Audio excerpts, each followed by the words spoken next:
Aleluias, você pode tomar o seu assento, abrir a palavra no Evangelho de Lucas, no capítulo 17. Nós vamos, semana passada, o pastor falou sobre o reino de Deus, o governo de Deus para a sua vida. Hoje, nós vamos dar continuidade falando sobre o reino de Deus.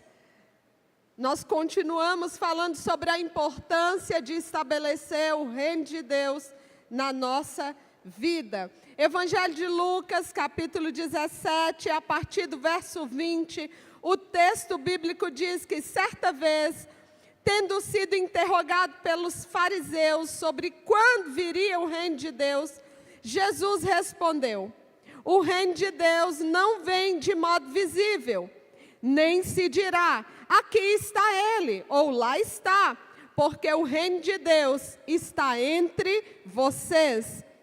Depois disse aos seus discípulos: chegará o tempo em que vocês desejarão ver um dos dias do Filho do Homem, mas não verão. Dirão a vocês: lá está ele, ou aqui está. Não se apressem em segui-los, pois o Filho do Homem no seu dia será como o relâmpago, cujo brilho vai de uma extremidade à outra do céu. Mas antes é necessário que ele sofra muito e seja rejeitado por esta geração. Assim como foi nos dias de Noé, também será nos dias do Filho do Homem. O povo vivia comendo, bebendo, casando-se e sendo dado em casamento, até o dia em que Noé entrou na arca. Então veio o dilúvio e os destruiu a todos. Aconteceu a mesma coisa nos dias de Ló. O povo estava comendo e bebendo, comprando e vendendo, plantando e construindo. Mas no dia em que Ló saiu de Sodoma, choveu fogo e enxofre do céu e os destruiu a todos. Acontecerá exatamente assim no dia em que o Filho do Homem for revelado. Naquele dia, quem estiver no telhado de sua casa não deve descer para apanhar os seus bens dentro de casa. Semelhantemente, quem estiver no campo não deve voltar atrás por coisa alguma. Lembrem-se da mulher de Ló. Quem tentar conservar a sua vida, a perderá. E quem perder a sua vida, a preservará. Essa é a palavra do Senhor, Evangelho de Lucas 17, falando sobre a vinda do reino de Deus. Esse texto ele vai trazer para nós algumas revelações, embora a mensagem não será baseada, não é um texto, não é uma mensagem exegética, nós não vamos ficar aqui no texto, mas nós vamos caminhar pela palavra para falar sobre essa vida no reino que precisa ser estabelecida em nós. Nós somos desafiados a viver neste mundo, mas não no reino deste mundo. São coisas diferentes. Sabe por quê? Porque em Cristo nós já pertencemos a outro reino. Eu sempre digo que eu acredito em extraterrestres, porque eu sou uma delas. Você já deve ter cantado, né? Eu não sou daqui, para casa voltarei, ele vem me buscar, e com ele eu irei. Você só não tinha percebido que você era extraterrestre, né? Você até canta que você é, eu não sou daqui. Se você não é daqui, meu irmão, você é de outro reino, é de outro lugar. Então não tem problema nenhum quando começam as discussões. E ET existe? ET existe, eu sou o ET. Viu? Aqui agora você pode ficar tranquilo. Quando você estiver vendo os documentários dos ufologistas e vê ET, nós estamos aqui. Mas nós não somos daqui. Nós pertencemos a um outro reino. Isso significa que nossos valores e comportamentos precisam ser compatíveis com esse reino. Então, nossos comportamentos precisam ser da realeza espiritual. Afinal, eu e você, nós somos o povo do reino, amém? Tem povo do reino aqui? Há um povo que decidiu viver com Cristo, para Cristo. Colossenses 1,12 vai dizer, dando graças ao Pai, que nos tornou dignos de participar da sua herança, da herança dos santos, no reino da luz. Nós só podemos ser de outro reino, que é o reino de Deus, porque o Senhor, o Pai, nos fez dignos de participar dele. Não há possibilidade alguma, e agora vamos lá, os ETs aqui da 8ª, não há possibilidade alguma de você entrar na nave de Deus, do Pai eterno, se não for através de Jesus Cristo, o Senhor. Não há possibilidade alguma de eternidade, de vida eterna nos céus, se não for através de Jesus Cristo. Não há outro mediador entre Deus e os homens. Não há outra ponte de ligação. Logo, não há outro caminho. E o caminho é estreito. O caminho é de renúncia.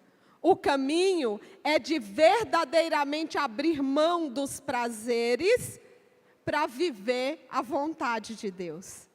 Tito 3,7 vai dizer que ele o fez a fim de que, justificados por sua graça, nos tornemos seus herdeiros, tendo a esperança da vida eterna. Tem gente aqui que tem esperança de vida eterna? Aleluia! Você está caminhando aqui, meu irmão, tenho certeza que você só está aqui porque você crê numa nova vida, na eternidade, num novo tempo. Você crê na graça de Cristo. Porque a vida na graça, ela não só cura o nosso passado. Ela não só nos livra dos pecados cometidos. Ela não só nos dá poder por meio do Espírito Santo para subjugar o poder, do pecado original ou o pecado adâmico. Mas ela nos lança no nosso destino. A graça do Senhor, além de nos curar do nosso passado, de nos fazer vislumbrar o futuro, ela nos lança no nosso destino. Ela diz, olha, você não é mais aquela velha criatura, você agora é nova criatura, e eu tenho coisas novas para você. Há um caminho, há um propósito, há um destino divino, é vida transformada. É isso que a graça do Senhor nos proporciona. Não há possibilidade, é impossível alguém de fato se render a Jesus e permanecer na mesma vida.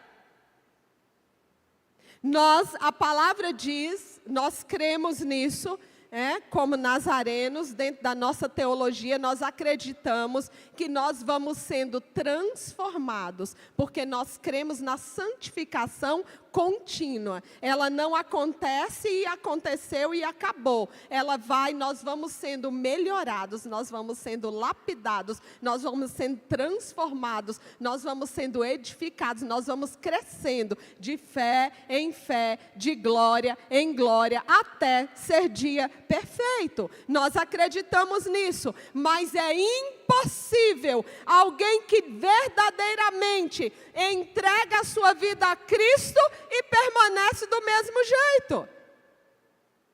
É preciso haver crescimento. Então, meu querido, minha querida, se você percebe na sua autoanálise que do dia que você entregou a sua vida para Cristo, do dia em que você disse que você decidiu que eu vou caminhar com o Senhor, eu quero que o reino do Senhor se estabeleça na minha vida. Se tudo continua igual, alguma coisa está errada. Alguma coisa precisa ainda ser transformada. Porque se antes de ter encontro com Cristo, você mentia, e depois de ter encontro com Cristo, você continua mentindo, você não teve um encontro com Cristo. Porque onde abundou o pecado, superabundou a graça, diz a palavra. E a graça, ela não vai superabundar junto com o pecado. A mudança de vida, a transformação. E não são nós pastores, não vamos precisar dizer para você, olha, você precisa mudar isso na sua vida. Olha, você precisa deixar de fazer isso. Olha, você precisa fazer isso. Não, querido, é uma busca. Quando eu digo, Senhor, venha sobre a minha vida, estabeleça o seu reino, eu estou abrindo o meu coração para que Jesus venha e para que Ele transforme a minha forma de pensar, de agir, de sentir, de falar. A gente cantava, na minha adolescência, vem transformar todo o meu ser, vem dirigir o meu viver, o meu pensar, o meu falar, o meu agir, o meu sentir. Tudo. Não só uma parte de mim, mas o todo de mim. Porque é a única maneira do reino de Deus ser estabelecido na minha vida. Então essa é a graça que o Senhor nos dá. E que eu entendo, olha Tito falando de novo, ele o fez a fim de que, justificados por sua graça, nos tornemos seu herdeiro. Querido, como é que um cristão, vivendo as dificuldades deste mundo, do reino deste mundo, ele pode viver feliz, contente e satisfeito? É só pela graça do Senhor. O que é essa graça? Essa graça é o entendimento de que eu não mereço. É favor imerecido, eu não mereço. Essa graça que me é dada. Eu não mereço, mas Ele me deu. E é por isso que eu vivo em estado de plena alegria, em estado de gratidão. É por causa disso que eu sou grato. Não é que a gente é grato pela doença. Alguém aqui é grato pela doença aí, pastor Adriano? É grato? Não. Nós não somos gratos pela doença, mas nós somos gratos pela graça que Deus nos dá para enfrentar a enfermidade. É essa a gratidão que nós temos.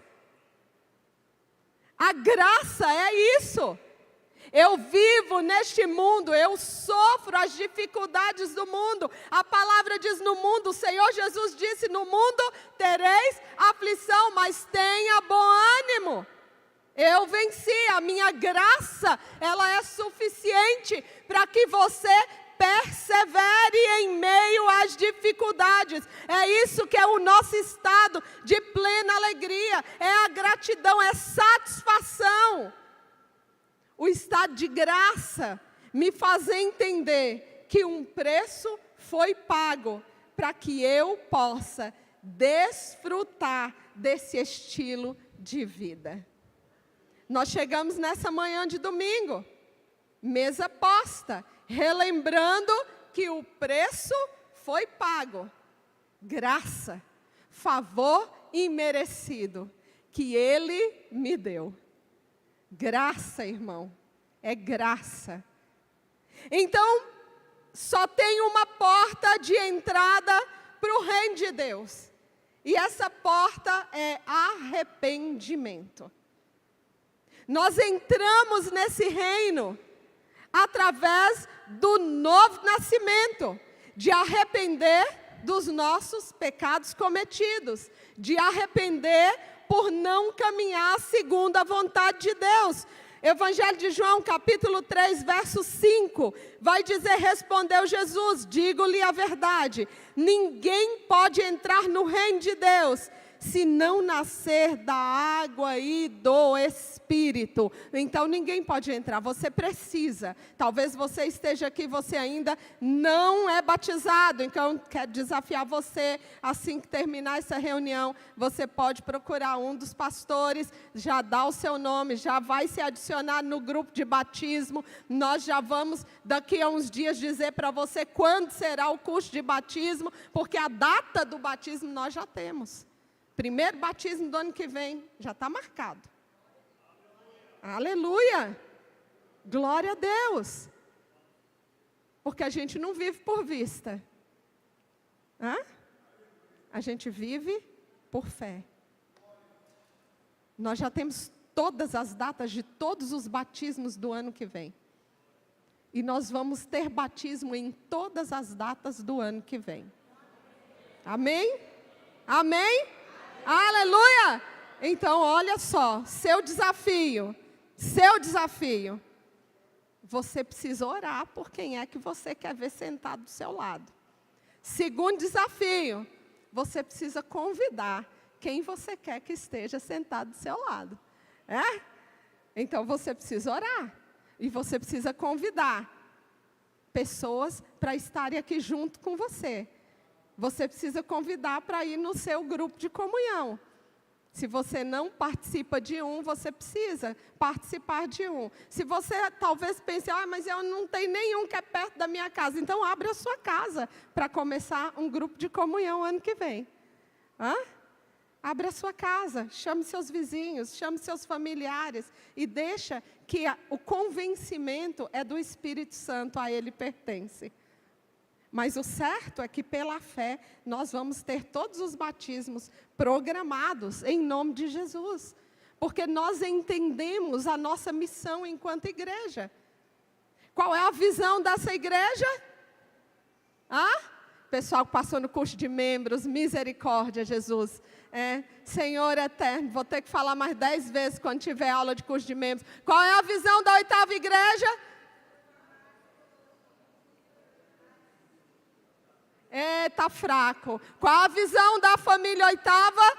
Transformar pessoas comuns em extraordinários discípulos de Jesus. Essa é a nossa missão. A nossa missão é ganhar pessoas, é que pessoas novas cheguem, que elas sejam inseridas no corpo e que elas façam parte do mesmo reino que nós. Queridos, o nosso desejo é o mesmo desejo de Deus, que é o maior número de pessoas possíveis sendo salvas. E não se preocupe, porque a nave de Deus é grande o suficiente. Vai caber todo mundo, vai caber nossa família, nossos familiares, vai caber todo mundo. Porque a tecnologia do céu, ela vai além do nosso entendimento. Então tem lugar para todo mundo no reino de Deus. E eu e você, que já estamos, nós precisamos entender que esse é um favor imerecido. Eu não mereço, Ele me faz merecedor. E é porque Ele me faz merecedor que a vida do reino, ela consiste em desfrutar da abundância da promessa cumprida. Filipenses 4:4, alegrem-se sempre no Senhor, novamente direi, alegrem-se. Salmo 23:5, preparas um banquete para mim, à vista dos meus inimigos. Tu me honras, ungindo a minha cabeça com óleo e fazendo transbordar o meu cálice. O Senhor nos chama a viver no reino dEle, porque no reino dEle há abundância para a nossa vida. Ele nos chama a viver como nobres, como reis, como príncipes. Esse é o chamado do Senhor para mim e para você. Mas tem muita gente que diz que é parte do reino, mas ainda vive como mendigos.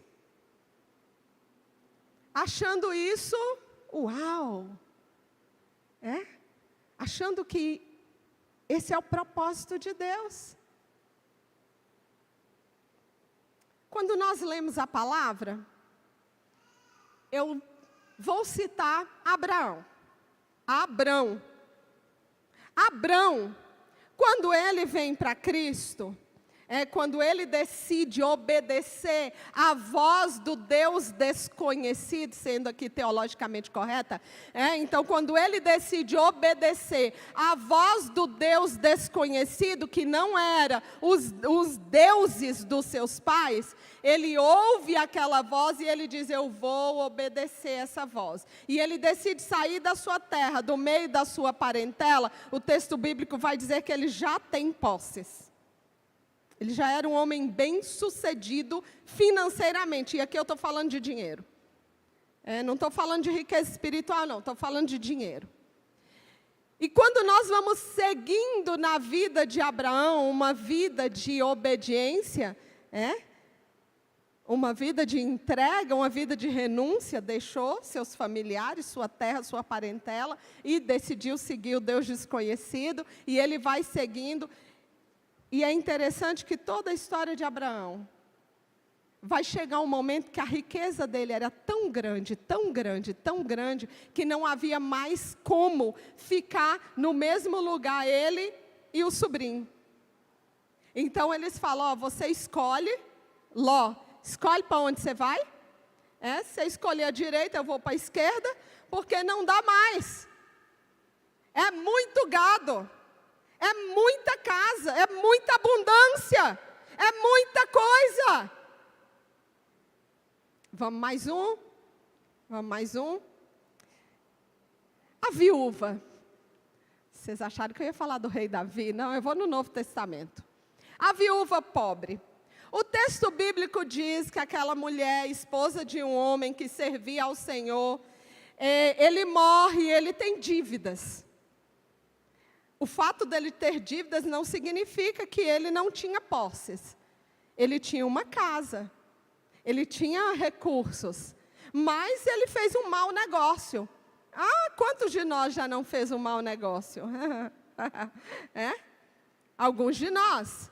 E durante um tempo, a escassez, ela chega então na nossa casa, por causa de um mau negócio.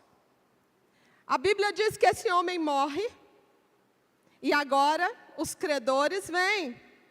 Meu irmão, você tem dívida, se você morre, a dívida vai vir para a família pagar. Não tem esse negócio, morreu, acabou. Aliás, você precisa preparar, inclusive, para morrer, porque senão a sua morte é causa de endividamento para a sua família. Custa caro. Depois de morto, fazer tudo. Então, você precisa também pensar no pós-morte. Só uma dica aqui, porque isso faz parte de ser igreja. Porque muitas vezes as famílias ficam endividadas, não é enquanto o pai ou a mãe está vivo, é depois que morre. Endivida a família, e dívidas longas. Dívidas longas. Porque é muito caro, não é barato, é muito caro, é um carro. É um carro para você fazer tudo o que tem que ser feito para enterrar dignamente uma pessoa. Então, precisamos pensar. Esse homem não pensou. Ele deixou sua família numa situação de dificuldade. Mas o texto bíblico diz que essa viúva, essa mulher, ela vai até o sacerdote. E ele pergunta para ela, o que você tem? À mão, né? O que você tem? Tem um pouquinho aqui de azeite. Não tenho nada, mas esse nada é o quê? Esse nada é um pouquinho de azeite. Então, arranja vasilha. Procura, pede os vizinhos, pede os amigos. Ela pega as vasilhas, leva para dentro de casa. O texto vai dizer que ali ela começa a virar um pouquinho de azeite, porque falei com o pastor Júnior, enquanto o pastor Adriano ministrava a oferta. A multiplicação, ela não acontece quando você retém. A multiplicação, ela acontece quando você distribui. Vou falar de novo para você poder dar um glória a Deus que você entendeu. A multiplicação não acontece quando você retém. A multiplicação, ela acontece quando você distribui. Entendeu, meu irmão? Pega, é profético para a sua vida. Não adianta você ficar, você pode ter uma poupança gordona. Você está retendo. Se você estiver retendo, não sou contra. A gente precisa ter investimentos, a gente precisa ter poupança, nós precisamos ter os cofrinhos. Eles produzem resultado. Mas se o seu coração estiver no reter, no guardar, no não distribuir, a multiplicação não vai chegar sobre a sua casa e sua família. Mas à medida que seu coração se abre e você abençoa e você distribui, a multiplicação chega. Foi assim com os 5 pães, foi assim com a viúva. À medida que ela foi derramando nas vasilhas, a multiplicação foi acontecendo. E o texto vai dizer para mim o seguinte: quando acabaram as vasilhas, quando ela parou de distribuir, o azeite parou. Acabou o azeite. Agora, contextualizando no que eu estou dizendo de não viver, de viver uma vida da abundância, aqui o texto, para aqui, falar do texto, vai dizer que essa mulher volta no homem de Deus, no sacerdote, e ele diz: agora pega tudo isso que você colocou ali, paga a sua dívida e vive do restante. Quando a gente lê as Escrituras, você começa a ver cada coisa poderosa para a sua vida. Porque quando ele diz vive do restante, está me dizendo que é muito dinheiro, é muita riqueza, é muita coisa que tinha ali. Porque ele está dizendo viva você e os seus filhos do que ficar, depois de pagar a dívida. Então nós precisamos mudar a nossa mentalidade. Desfrute da abundância, da promessa já cumprida na sua vida, querido. Viva como nobre. Sabe, não fique ali preso, porque eu não encontro na palavra que o nosso estilo de vida deve ser de pobreza. Eu não encontro. Você vai dizer: mas Jesus andava a pé. Então, naquele tempo, os nobres andavam a pé. Todo mundo andava a pé. Todos. Independente se tinha riquezas ou se não tinha. Agora, uma coisa é certa. José e Maria não eram desprovidos totalmente de recursos. Porque quando fala de fazer o censo, José e Maria, eles vão para poder se recadastrar. E detalhe, eles vão procurar hotel para ficar, querido. Então, eles tinham recursos para pagar a hospedaria. Vocês têm que começar a ler a Bíblia para entender o que é que o Senhor tem para nós. A vida abundante. José e Maria vai para uma estrebaria. Era o hotel que tinha na época. O texto diz que eles procuram lugar, estava tudo lotado. Não tinha lugar. Por isso, eles foram para o lugar onde tinha lugar. Mas esse lugar, embora fosse um local onde os bichos ficavam, ele foi arrumado. Porque o texto, quando continua, você lê o Evangelho de Lucas, que é rico em detalhes, no Evangelho de Lucas vai dizer que naquele lugar preparado para receber o Salvador, para também mostrar à humanidade que não é de acordo o berço que se nasce, que é o seu destino, para quebrar paradigmas, para dizer para a sociedade o seguinte: porque nasceu pobre, morre pobre. Não, você é aquilo que Deus diz que você é. Se Ele diz que você é nobre, é rei, é sacerdote, pode nascer na estrebaria que você vai reinar. É isso. Então, acontece com um propósito. E a verdade é que naquele lugar simples, os 3 reis trazem o quê? Ofertas, riqueza para o Senhor Jesus.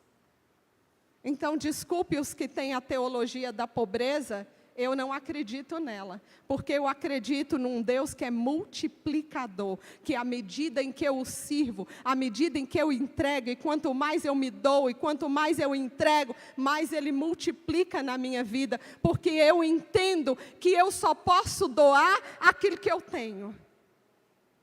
Eu só posso dar aquilo que eu tenho, e eu conheço gente rica, gente muito rica, mas que é servo do Deus Altíssimo. E eu vejo na vida dessas pessoas, e elas me inspiram, porque quanto mais elas se rendem, quanto mais elas se doam, quanto mais elas abrem a vida para servir a Cristo, para estabelecer o reino de Cristo na vida delas e no ambiente ao redor delas, mais abundância. Porque o meu coração não está na riqueza, mas o meu coração está no Deus de todas as riquezas. E sabe o que acontece? Quando a fome vem, quando temos fome de alguma coisa, a gente quer comer demais. E gula ainda é pecado. Então eu preciso viver uma vida abundante, para que eu tenha satisfação, para que não venha pecado sobre mim, porque a fome nos faz pecar por qualquer coisa. Só quem está satisfeito é seletivo. Quem está satisfeito é seletivo, querido. Ele vai chegar na mesa e ele vai pegar só o que ele quer comer. Mas quando não há satisfação, você pega tudo, sem selecionar o que você pode comer. Então, nós precisamos viver uma vida de abundância. Eu não sei como você quer viver, mas eu sei que o estado de graça nos faz viver na graça de quem já recebeu, e não na escassez de quem pode ganhar.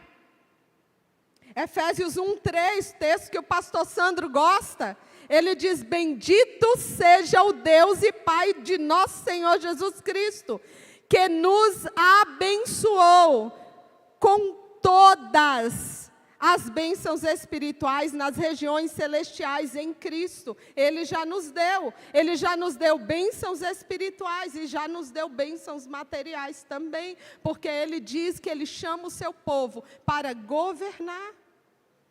Ele chama o seu povo para fazer diferença no lugar onde está. Como empresário, como professor, como um profissional liberal, não importa. Onde você está, Deus te chamou para fazer diferença. E Ele constituiu você como reis e sacerdotes. Viva como tal. Não aceite a intimidação da escassez. Filipenses 1:28, sem de forma alguma deixar-se intimidar por aqueles que se opõem a vocês. Para eles, isso é sinal de destruição, mas para vocês, de salvação. E isso da parte de Deus. Ei, você já é abençoado. Então fale para você mesmo: eu sou abençoado. O reino de Deus já chegou na minha vida, e os céus já estão abertos sobre mim. Aleluias. O diabo quer nos intimidar. Ele quer colocar medo, traumas, dores sobre a nossa vida, timidez. Ele quer dizer para a gente: olha, vocês não podem, vocês são um povinho. É um povinho.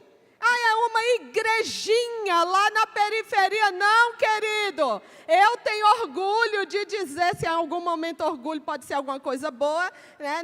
Então eu tenho orgulho de dizer, quando me perguntam lá em Valinhos: de onde você é? Eu sou lá da família Oitava, que fica lá no Ouro Verde. Tenho alegria de dizer. Sabe por quê? Porque eu não sou povinho. Eu sou a menina dos olhos de Deus. Então assim, Deus não vai me colocar numa igrejinha. Eu faço parte de uma família linda, de um povo extraordinário. Eu faço parte de um lugar que pensa grande.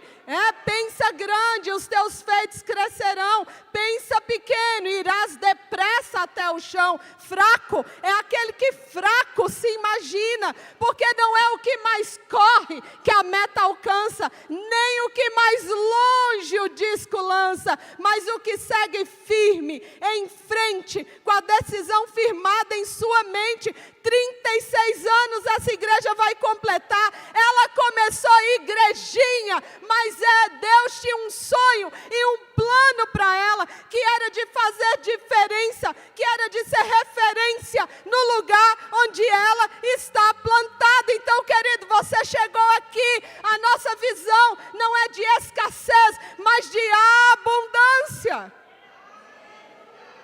Começou com 23, mas hoje não somos 23. Hoje somos muito mais de 300. E nós precisamos entender onde Deus está nos levando, porque isso é reino de Deus sendo estabelecido. O reino não era apenas para os 23 que iniciaram essa igreja.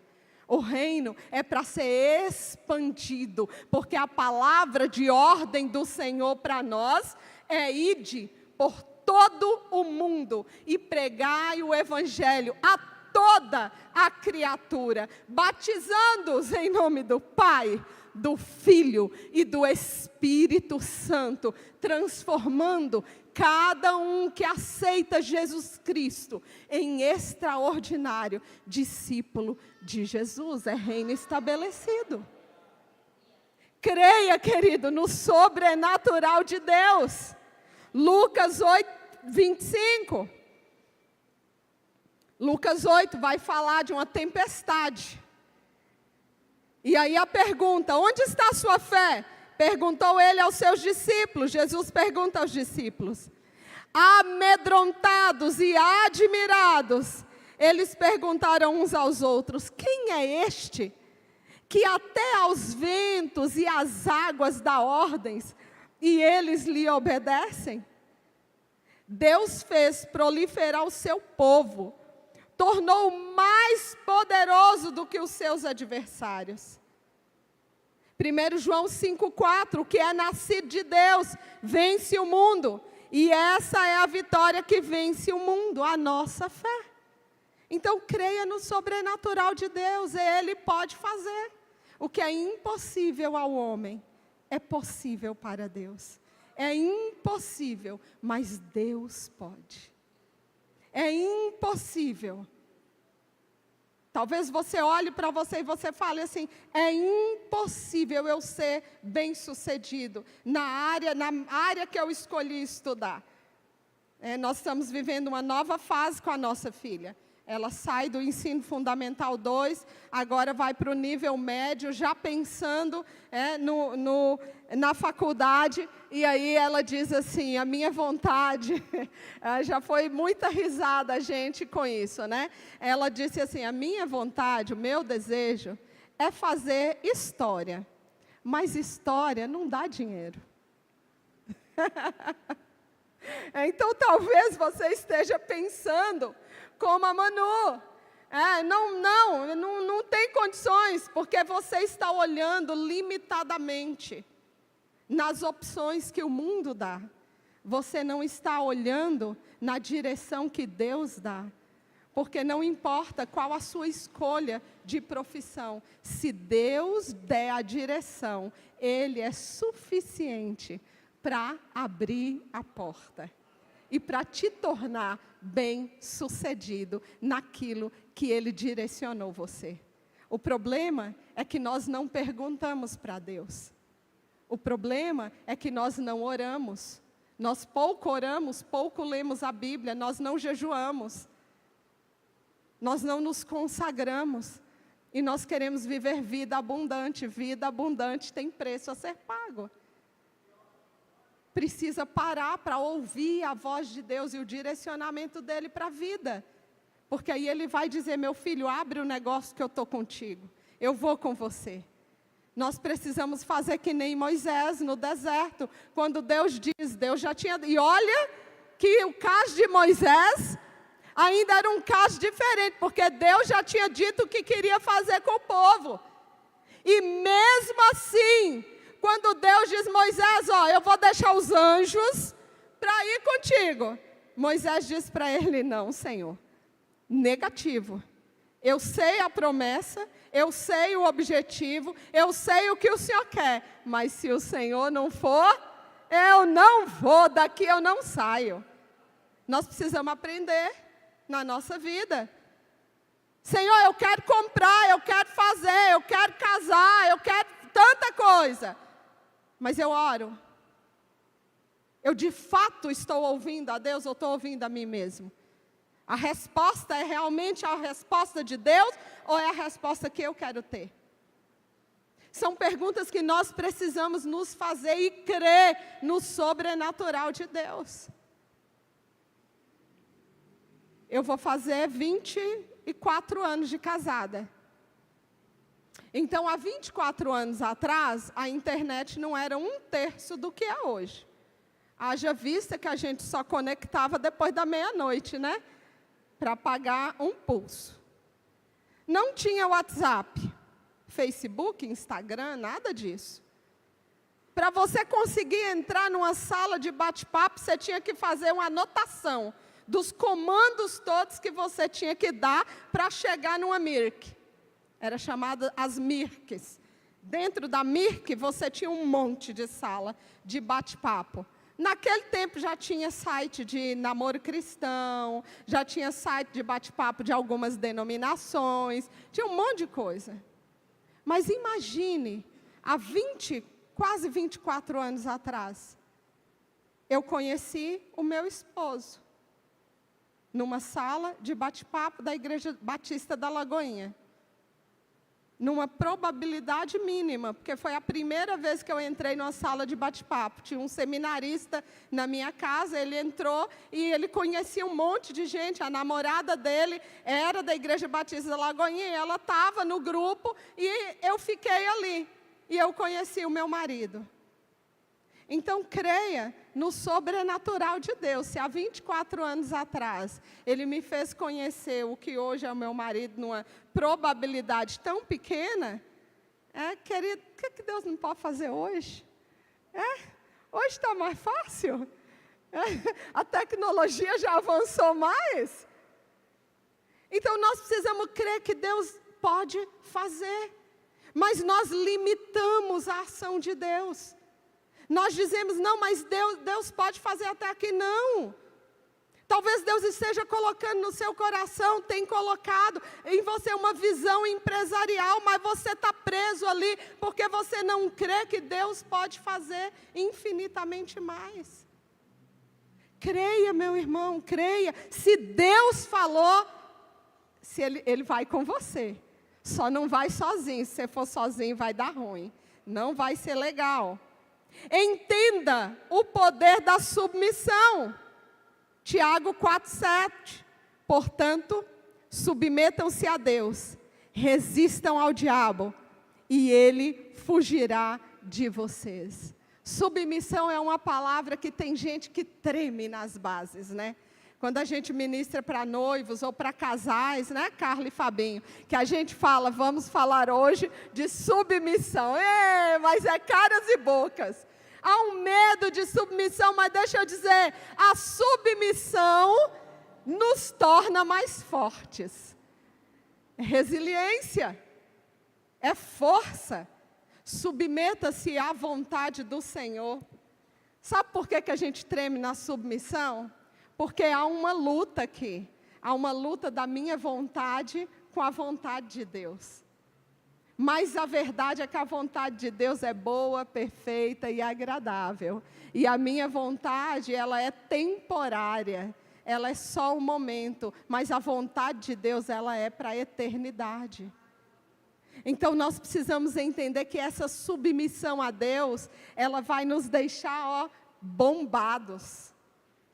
Pessoal da academia, você vai ficar fraquinho diante da submissão. Quando nós nos submetemos a Deus, nós resistimos, nós temos poder para resistir às ciladas do inimigo. E ele, sai correndo.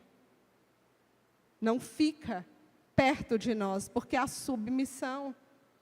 Nossa principal guerra não é contra o diabo. É contra a nossa carne, contra nós mesmos. Nós precisamos nos vencer todos os dias. Porque talvez para você a noite foi de boinha. Mas para outras pessoas estava tão ruim que ela acordou de madrugada. Então, uma luta. Porque a vontade era ficar dormindo. A vontade da carne, mas a vontade de Deus era que se levantasse, que fosse orar. A qual vontade nós vamos nos submeter? É isso que é a submissão, que o texto está dizendo. Como é que nós temos nos comportado diante disso? Sabe, espírito de rebelião não pertence ao reino, mas ao mundo.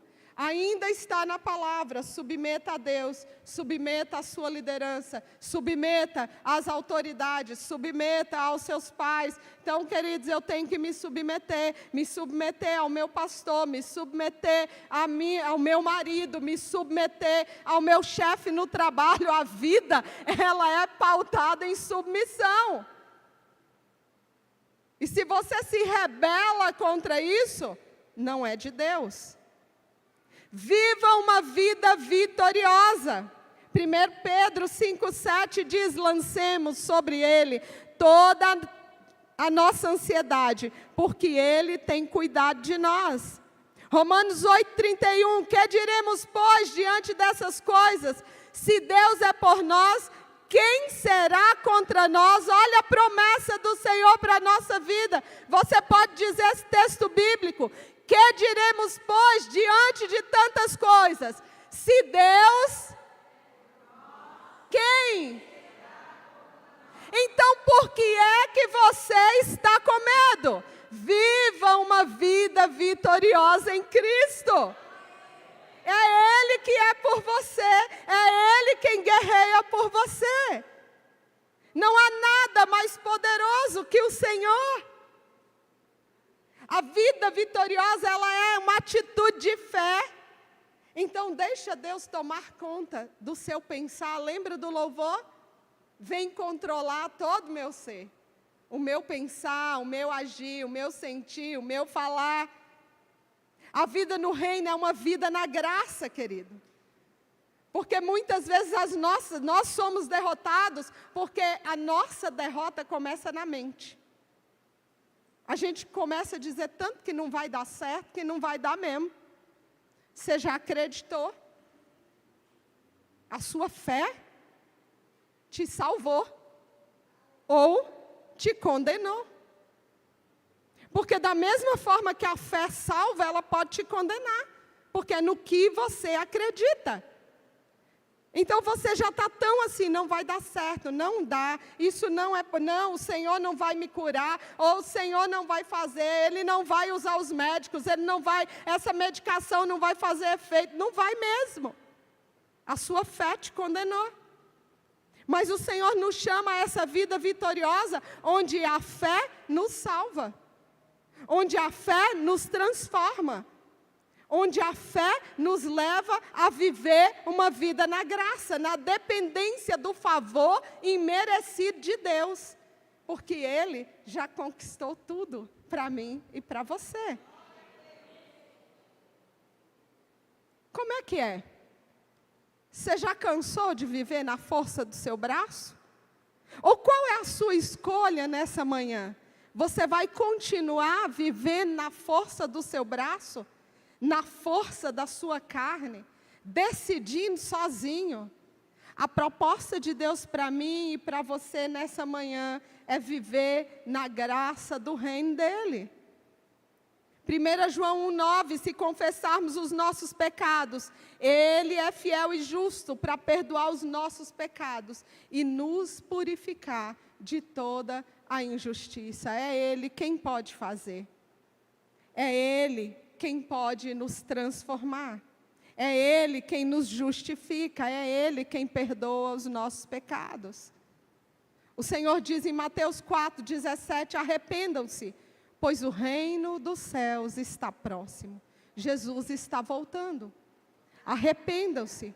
Você só pode ser perdoado pela maravilhosa graça do Senhor. Eu só posso ser perdoada pela maravilhosa graça de Jesus. Então, querido, nessa manhã, nós fizemos na ceia, o pastor Júnior fez conosco. Confesse seus pecados. Porque é no Senhor que nós temos a redenção, o perdão dos nossos pecados. Aceite o perdão de Deus. Porque tem muita gente que confessa, mas não aceita o perdão que Deus dá. Então aceite o perdão de Deus.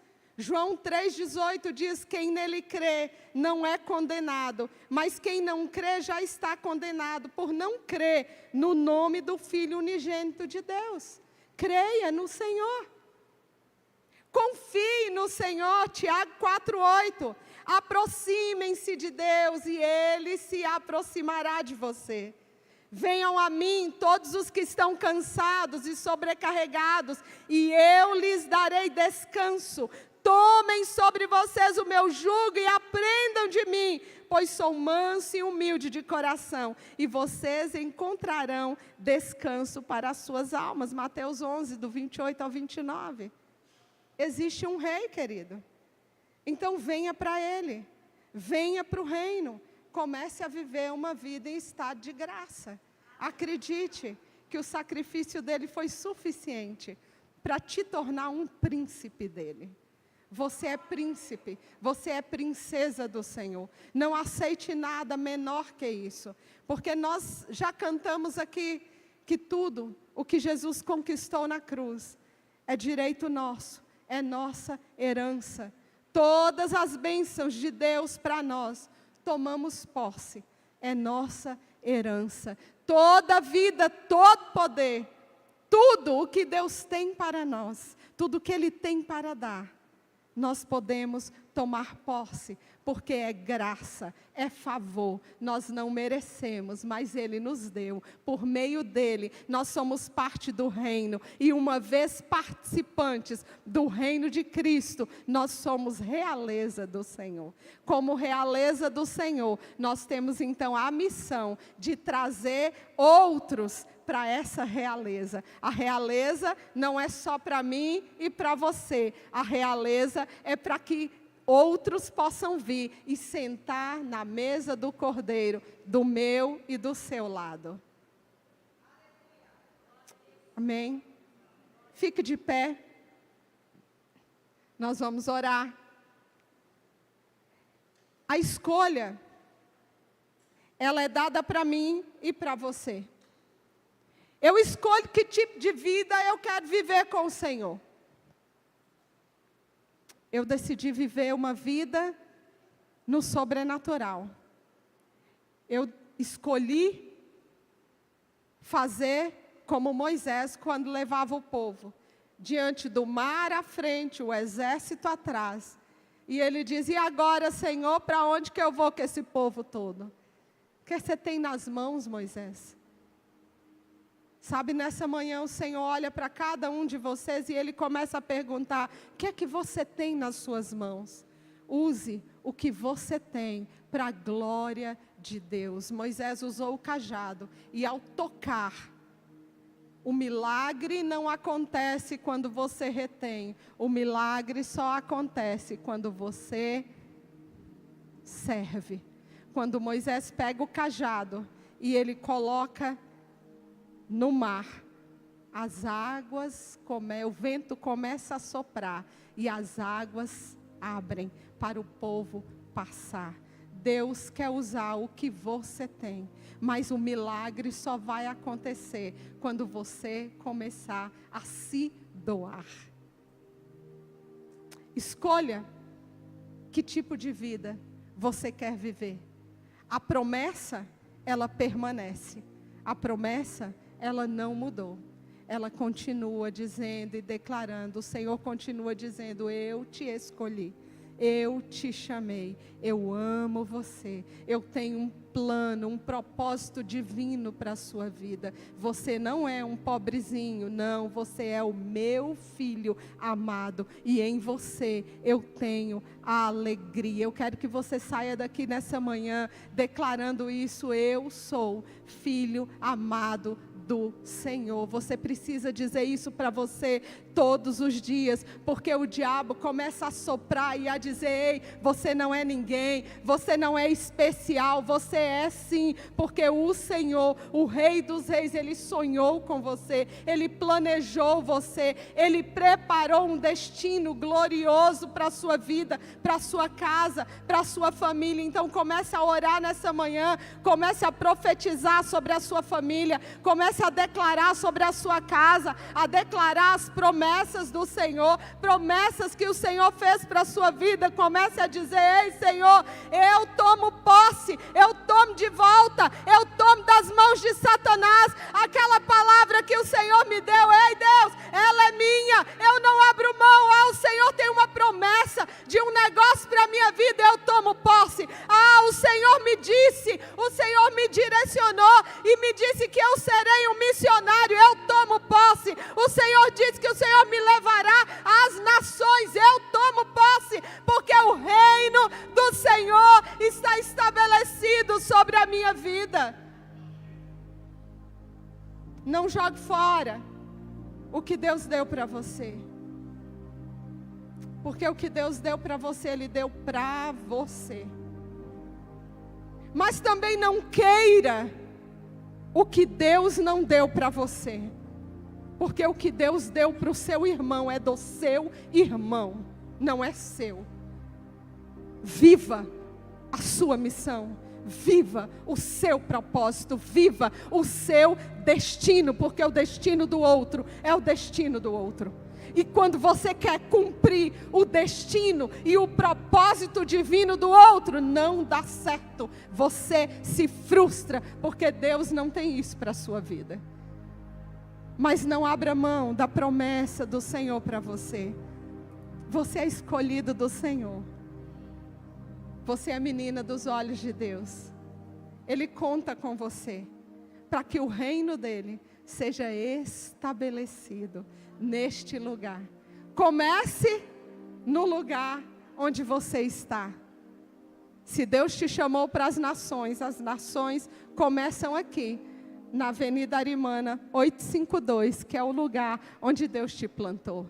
Se Deus te chamou para ser um plantador de igrejas, comece na Avenida Arimana 852, que é o lugar onde Deus te plantou. Se Deus te chamou para ser um profeta, comece na Avenida Arimana 852, que é o lugar onde Deus te colocou. Se Deus te chamou para ser um líder, um ministro de louvor, comece no lugar onde Deus te plantou.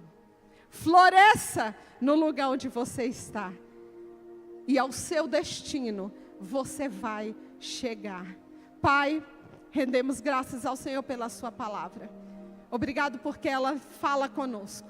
Ela nos motiva, ela nos encoraja, ela nos faz tomar decisões e definir a nossa caminhada. Pai, que nessa manhã, eu e meus irmãos, nós como família Oitava, nós possamos escolher viver a vontade do Senhor para a nossa vida neste lugar. Ó Deus, nós queremos viver um ano extraordinário, um ano de extraordinariamente amar ao Senhor e amar aos nossos irmãos. Nós queremos cada dia viver uma vida de abundância. Tira de nós, Senhor, todo pensamento de mediocridade na Tua presença, no Teu reino, na caminhada com o Senhor. Estabeleça o reino do Senhor na nossa vida, na nossa casa, na nossa família, em nome de Jesus. Antes de eu dar a bênção, quero dizer para vocês o seguinte: nossa chácara, dia 28, pelo aplicativo você não consegue mais fazer inscrição. Todas as vagas do aplicativo já estão lotadas. Agora de manhã, A ministra Mônica está lá atrás, daqui a pouquinho eu chego lá. Nós vamos fazer a inscrição presencial. Vamos fazer hoje de manhã até as vagas acabarem. E hoje à noite, se ainda tiver vaga. Então, você vai ter oportunidade agora de manhã de fazer a sua inscrição para a chácara, dia 28. Que Deus te abençoe e te guarde, que Ele faça resplandecer sobre ti o seu rosto, que Ele te dê a paz que excede o seu entendimento, que essa paz guarde o seu corpo, guarde a sua alma de todo o ataque do mal, que o reino do Senhor esteja estabelecido na sua vida, em nome de Jesus. Dê a paz, receba a paz em nome de Jesus.